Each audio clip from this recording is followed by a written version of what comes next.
ഇന്നും നേട്ടത്തിലായിരിക്കും വ്യാപാരം തുടങ്ങുക. കഴിഞ്ഞ ദിവസങ്ങളിലെല്ലാം വിപണിയിൽ ഒരു ക്രമപ്പെടലിന്റെ ഒരു സാധ്യതയായിരുന്നു കണ്ടിരുന്നത്.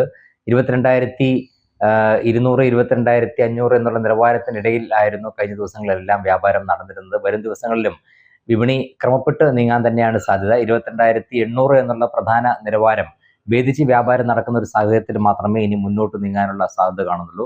അതിൽ ഏറ്റവും പ്രധാന ഘടകമായി പ്രവർത്തിക്കുക വിദേശ നിക്ഷേപ സ്ഥാപനങ്ങളുടെ നിലപാടുകൾ തന്നെയായിരിക്കും. കഴിഞ്ഞ കുറച്ച് നാളുകളായി വിദേശ നിക്ഷേപ സ്ഥാപനങ്ങൾ ക്രമാനുഗതമായി വിൽപ്പനയുടെ തോത് കുറച്ചു വന്നിരുന്നെങ്കിലും ഇന്നലെ വീണ്ടും 5,000 കോടിയോളം രൂപയുടെ വിൽപ്പന വിദേശ നിക്ഷേപ സ്ഥാപനങ്ങളുടെ ഭാഗത്തുണ്ടായി.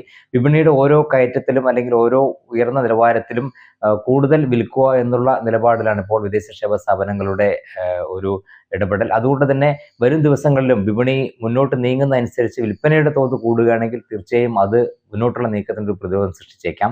മറിച്ചാണെങ്കിൽ ആഭ്യന്തര ഘടകങ്ങൾ തികച്ചും തൃപ്തികരം തന്നെയാണ്. മാത്രമല്ല ആഗോള സാഹചര്യങ്ങളും വലിയ രീതിയിൽ അത്ര മോശമല്ലാത്ത രീതിയിൽ പോകുന്നുണ്ട്. അതുകൊണ്ട് തന്നെ ഈ ഒരു ഘടകങ്ങൾ അനുകൂലമായിരിക്കുന്നത് വിപണിയുടെ മുന്നോട്ട് നീക്കത്തിന് സഹായമാവുമെങ്കിൽ കൂടി വിദേശ നിക്ഷേപ സ്ഥാപനങ്ങൾ വിൽപ്പന തുടരുകയാണെങ്കിൽ തീർച്ചയായും അത് ഒരു പരിധിവരെ മുന്നോട്ട് നീക്കത്തിന് വിഘാതമായേക്കാം.